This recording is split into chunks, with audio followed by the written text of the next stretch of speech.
So today we are going to be discussing 5 dislikes I have about my 2000 Dodge Ram 1500. I'm not going to say 5 things I hate because hate's a strong word, it's just dislikes.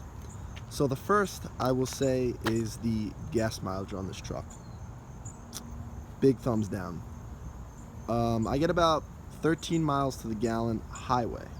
When I first got this truck I was averaging around 10 because I was doing a lot of city driving. Now my driving mainly consists of highway driving, so 13 is pretty good for this truck, but then again, when I drive it in the city, you go around the block, I have to fill up again. So definitely, again, big thumbs down Dodge for terrible gas mileage, but what are you gonna do? It's almost a 20-year-old truck, and it's a big 360 block V8 underneath that hood, so what are you gonna do? Second thing, number 2, I don't like about this truck.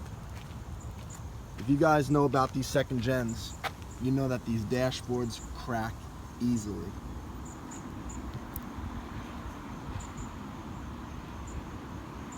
Now I don't know if it's from the sun or just poor quality or what, but these dashboards are known to crack. I've seen a lot of guys, they put carpet over their dashboards to protect them.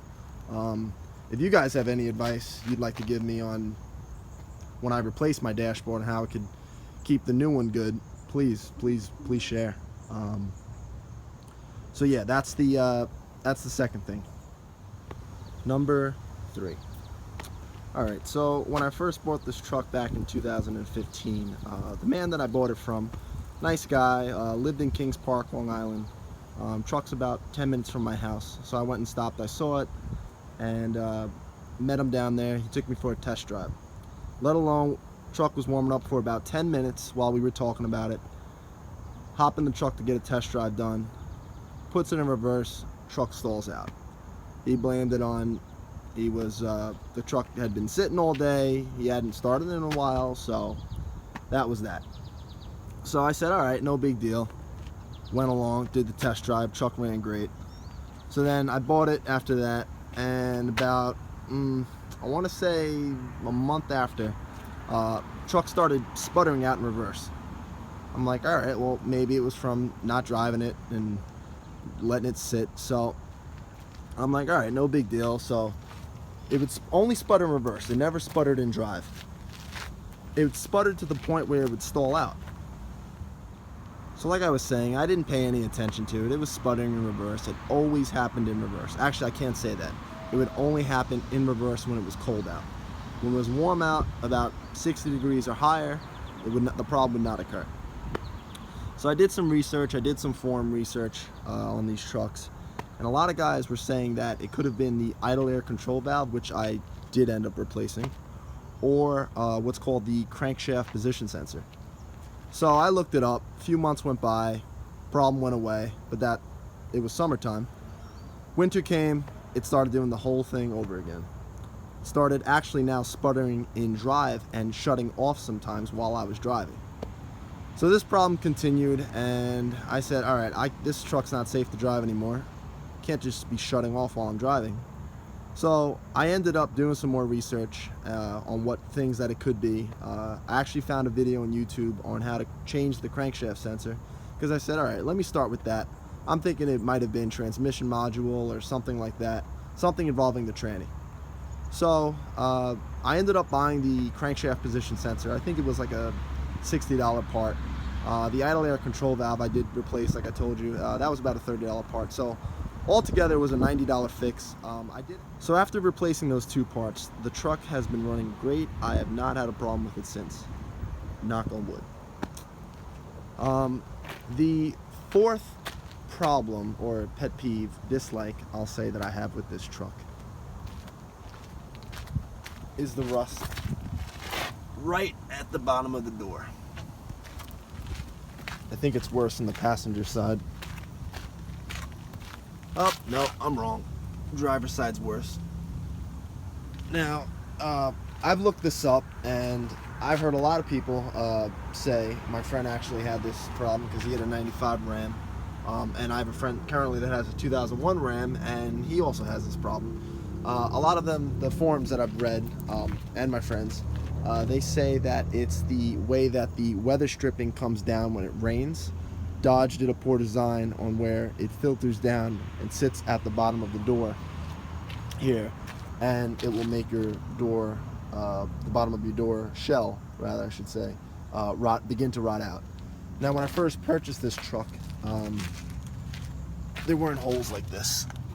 This is a complete hole. I can feel my speaker in there to the inside of my door. But it was flaky. I did have flakes over it, but it wasn't a hole. I live on Long Island, and occasionally we get bad snowstorms. I use this truck for work. I use it to get to work.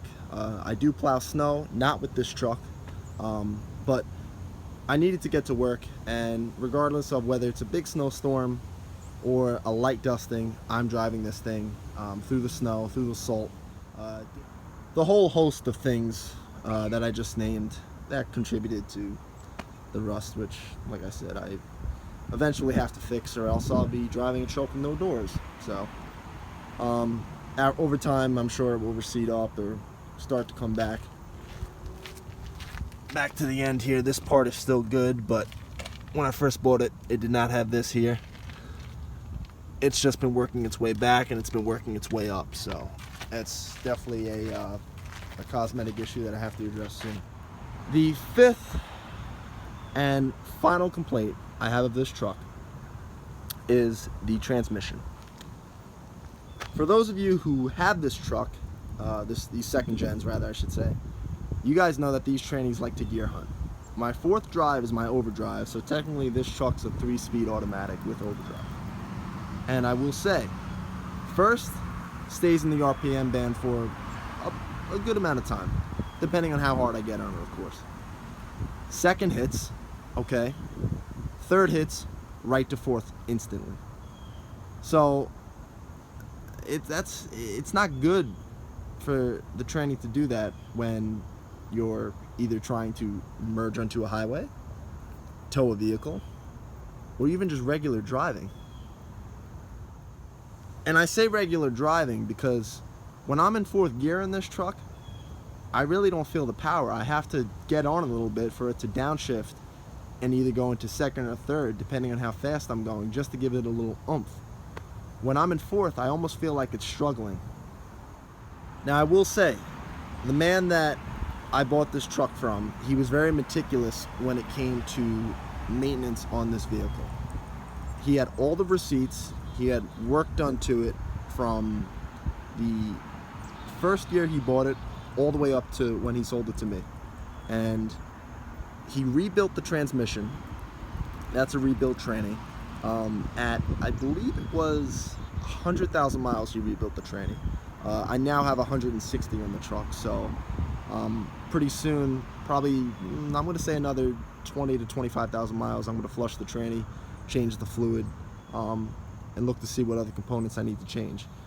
And hopefully this truck will last me, because like I said, this is my means of making money, this truck.